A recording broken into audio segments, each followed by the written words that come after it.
back to my channel. Today we're going to cook steak, as you can see, but this is not just any steak. This is a porterhouse steak, and a porterhouse steak has two steak parts to it. The first part is here on the right, which is the what you call New York strip, and the side here on the left, which is the good old fillet. Now, in order to find the best kind of quality of meat for this, you want to look for a meat that has good marbling, fat marbling in it, like this piece does. The more the better, because of course fat equals meat. You won't find much in the fillet, because that's a very lean meat. So today we're going to talk about how to cook this beauty. The first thing we're going to do is put a bit of oil on it, just a little light drizzle, olive oil, always olive oil. This will help to make the spices and the rub stick. And we're going to keep it simple today.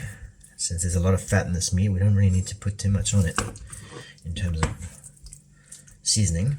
So we'll start with the pepper.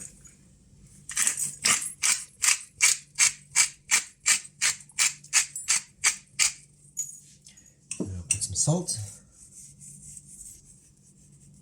And then what I love to do is to use a garlic powder.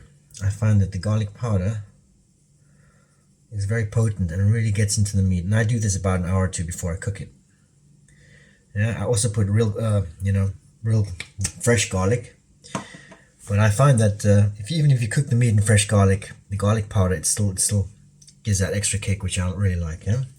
Now, of course, we're going to turn it around, do the same on the other side.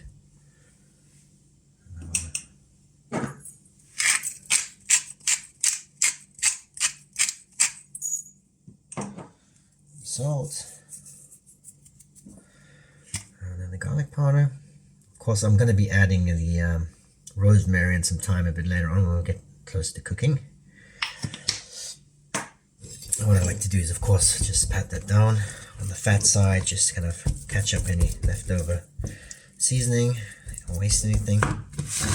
Rub like that. Okay.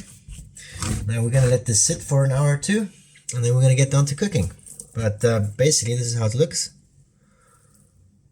Lovely jubbly. Now for steak, generally there are a couple of herbs which are essential, I think, at least for my taste. First one is rosemary. Luckily I have a garden in my house, so I just go and pick it fresh. The other one that's more common as well is thyme. And then one that I don't see too often but being used, but I love it, and that's sage. Sage, you can't go wrong with it, especially when it gets deep fried and it gets that kind of butter and all that kind of thing on it. It gets really crispy.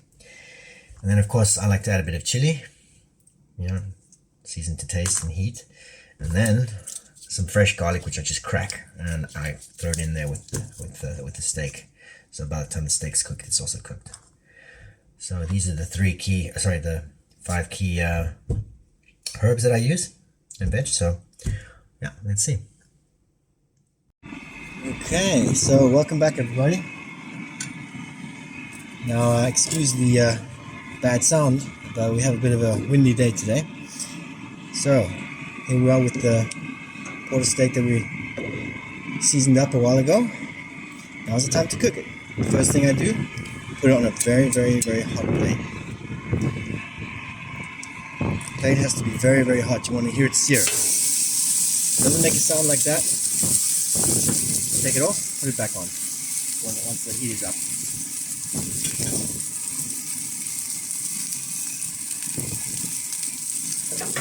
Same time, I'm going to throw in a little bit of butter to a cast iron skillet.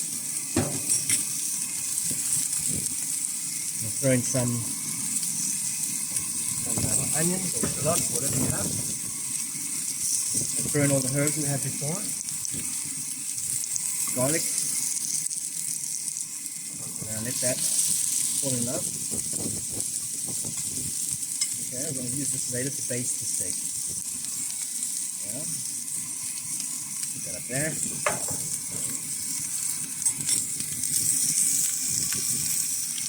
So.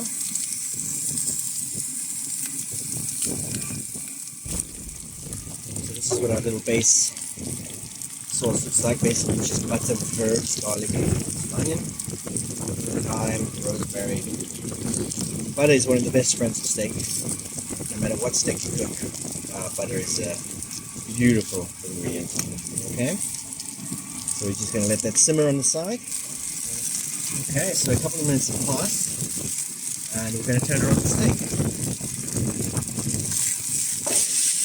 look at that. That's beautiful.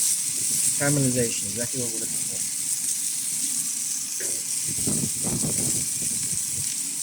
Start to baste the steak with this lovely butter garlic solution that we have here.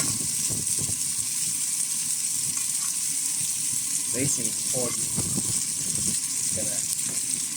All that flavor is gonna get straight in there.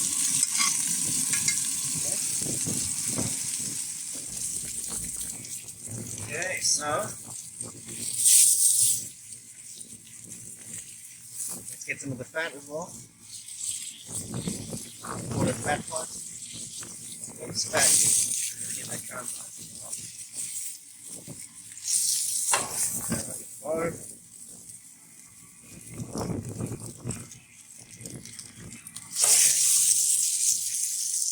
Now we're ready to put it on the flame.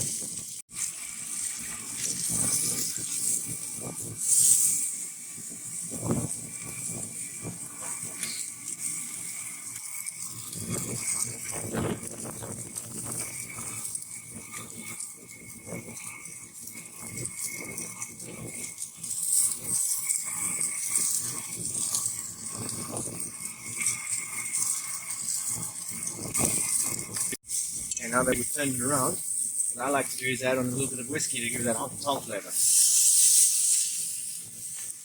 Once the alcohol burns off, it gives it a nice woody, oaky smell.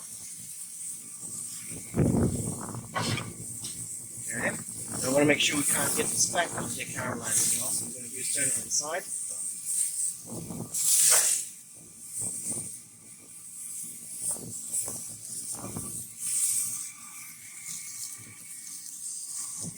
Okay, and I'm going to turn it around as well one last time. A little bit of whiskey on this side.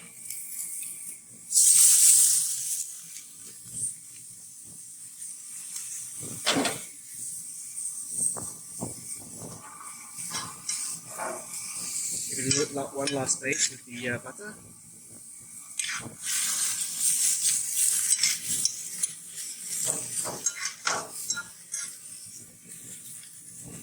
We are ready. Now you want to let the steak rest for a couple of minutes. That way a lot of the juice stays inside, and when you cut it, it doesn't run out. Okay? Okay, now that the steak is rested, we can proceed to cut it. Just cut down the bone here.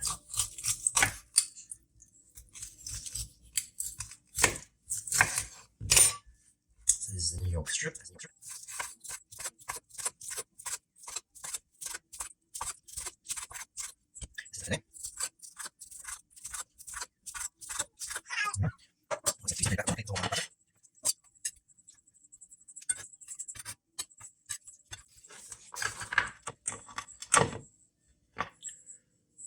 And voila, a beautiful porterhouse steak.